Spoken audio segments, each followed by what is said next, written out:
My name is Sabne Raznik, and you have found the channel here on YouTube where I do what I call mini readings. Sometimes my own work, sometimes somebody else's. Today I thought I would do a mini reading by a poet named Yvonne de la Vega. I first met her through the internet whenever, way back, whenever there was MySpace, I think it was that far back. It may have been shortly after that. But anyway, I can't remember exactly when, but it's been a while back. And she was part of a group of poets who were based around a place called Beyond Baroque in California. It was like Yvonne de la Vega, Ellen Mabey, Michael C. Ford, Ray Manzarek, formerly of The Doors. Yes, that Doors, the musical group from the 60s. Come on, baby, love my fire. Yeah, that Doors.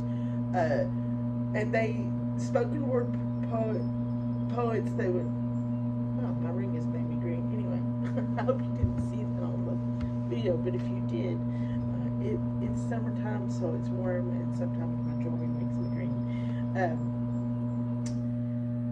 Anyway, they spoken word poets, and they would put out CDs with music in the background that was kind of jazzy. And Ellen Mabey's is sometimes. Sorry, that's my. I have cerebral palsy, and it affects your muscles and how you can control your muscles, and which means that sometimes my mouth does not obey me when I want to speak. anyway, they have these jazzy soundtracks behind their poems, and Ellen Mabey sometimes her soundtracks are a little bit on the pop side, I think, like 80s pop.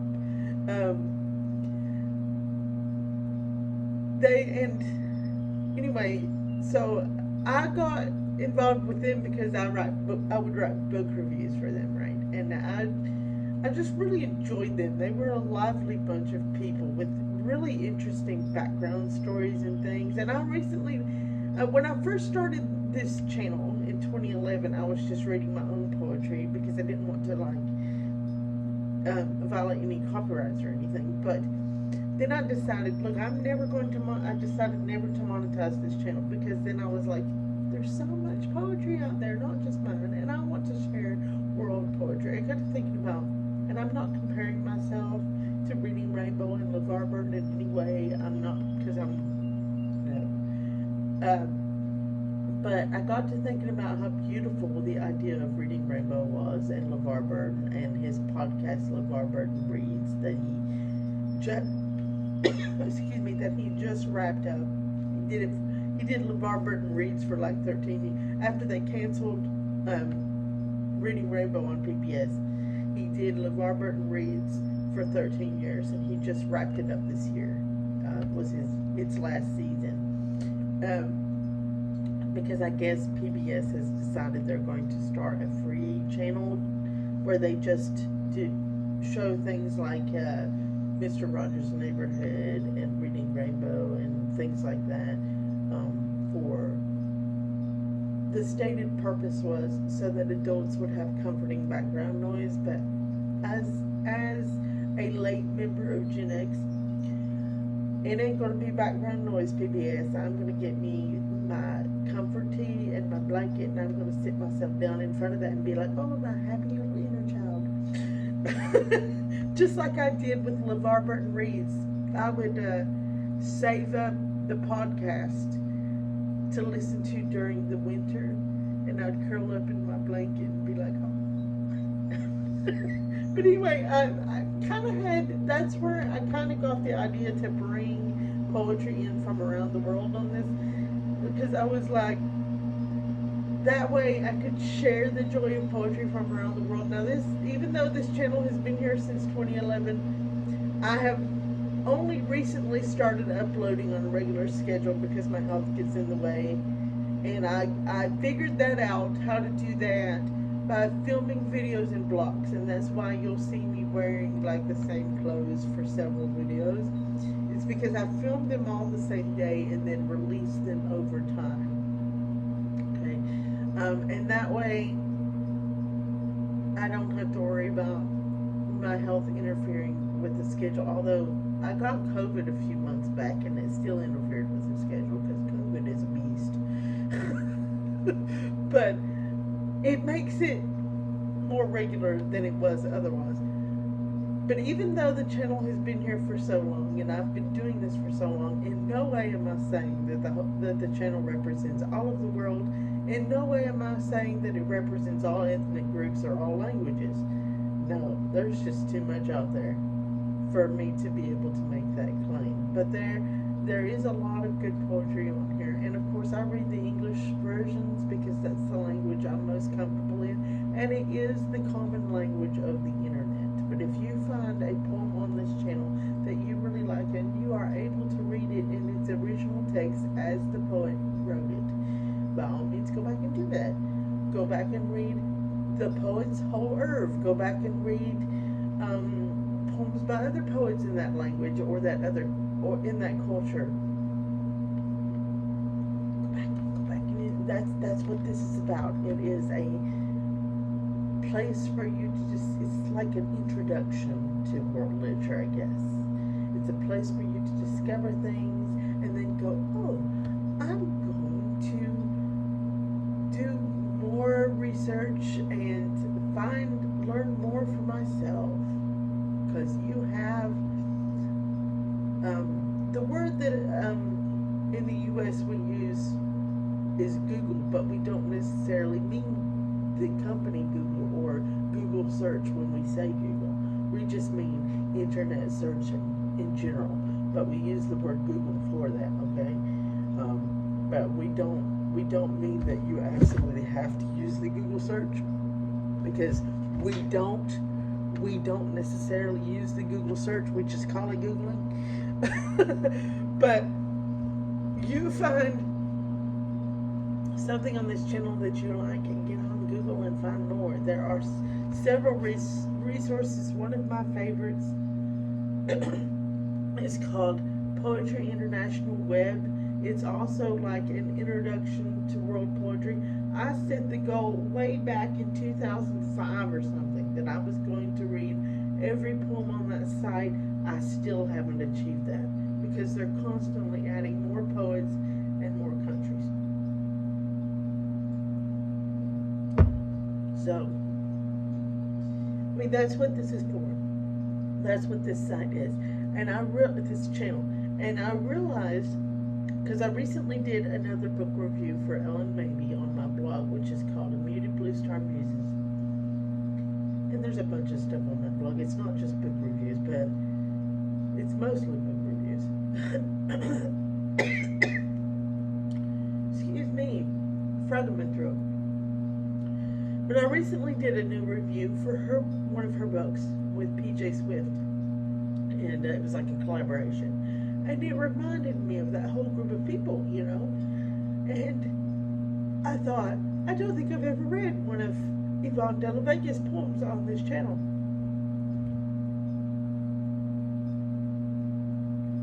I'm trying to get rid of that frog in my throat. And I need to remedy that. Yvonne de la Vega has since passed. I don't remember exactly when, which is a shame. But I'm thinking it was like 2014, somewhere in there. And this is a book that I wrote a review for her on while she was still alive. This is a book called Tomorrow, Yvonne, Poetry and Prose for Suicidal Egotists. And,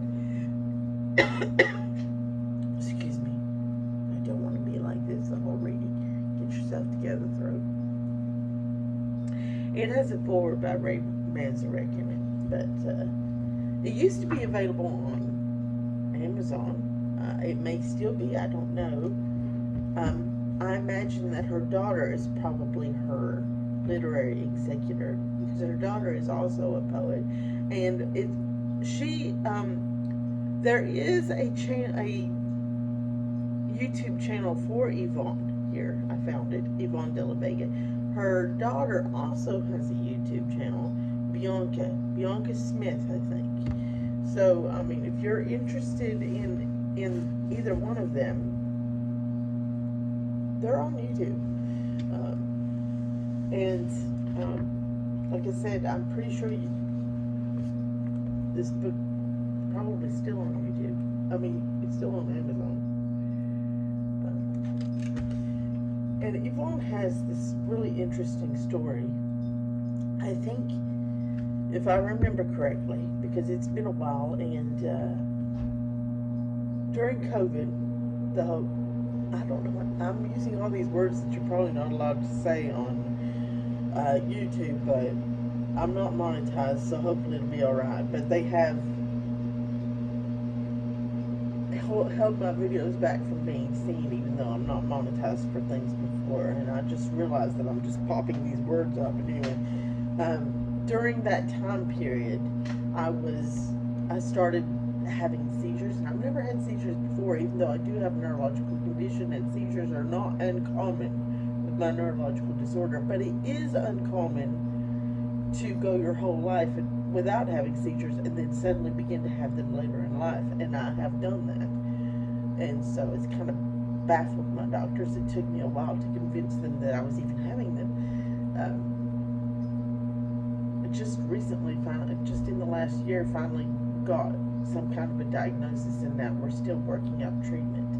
And it's caused me to start having issues with remembering things in as specific a way as I used to. I also lose names and nouns now, and sometimes my sentences get mixed up. You'll probably see that. So, like, that's why I have trouble with remembering exactly when Yvonne de la Vega died and stuff like that. But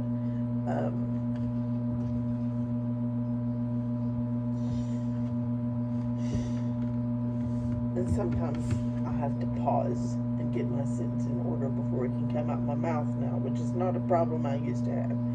But my doctor tells me it's all normal with the seizure disorder. So I'm learning to live with this too, okay? This is all new for me too. and a lot of it too may be side effects of the medication that I'm trying to learn to live with.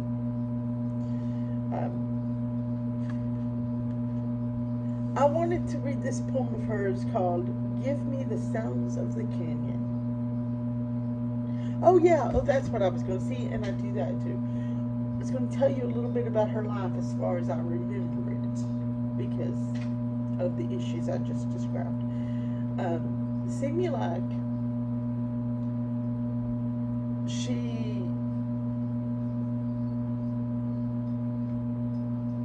sorry, my dog. Check on her. I thought I heard her. She's outside, and I thought I heard her making noises. She had this rough childhood where she was like thrown out of her house when she was a teenager and all this stuff. Yeah. So yeah, I did hear her. That's her. Must be somebody out there. And it all comes out in the poetry, as I recall. So it makes her an interesting character too, because she's not like your run-of-the-mill story. Is there somebody out in the garage? Jordan, is there somebody out in the garage? Okie dokie then. So, I mean, that, if you're interested in poets that write about interesting life stories, she's one, right? Anyway, this is Give Me the Sounds of the Canyon, and I apologize for my excited dog. I think somebody's come into the garage here. Give me the sounds of the canyon. Give me a home where family shares one mind, however each individualized, however diversely with freedom expressed, each with their dark dreams, however suppressed, compromised or hidden. Give me the room where the skylight hangs high. With my ethereal grasp, I reach for the moon. Give me the moon that is constant. Give me the constants of anything. Give me the sounds of the canyon, a night bird in the twilight performing, a piccolo song he's singing, with the owl as oboe, with stream as piano, with wind in the old oak plays strings. Give me the eyes that never cry, so my heart may not empty its sadness. Give me a right to my madness. Give me the hope for a new hope. Give me justice contagious. Give me righteousness, the virus. Give me a head in the clouds for protection, for the knowing of nothing and of too much. Then once again, give me the sounds of the canyon and leave me to be alone. See, you can just hear her passion in that, can't you? I miss her. She was, I mean, like I said, I only knew her from afar, but she was a strong character. I mean, for it to come across that strongly, even online, I miss her. That's my nephew out playing in my yard, so I better go enjoy him. That's who that is that my dog was so excited about. She loves him. Anyway, I'm glad that you joined me here on my channel to take a moment to remember this fine poet, Yvonne de la Vega. And I hope that you will be moved to further investigate her, because I'm sure this wasn't her only book. And she put out CDs too. And like I said, she has a channel here on YouTube, and her daughter does too. And there was a whole group around them. I don't think the group is a group now. I think they have dispersed and gone their different ways. But a Google internet search will reveal who they were and where they are now and what the works were. So feel free to have fun discovering the joy of poetry. That's what this channel is about. Thank you for joining me, and until next time, Donna Dago Ha'i.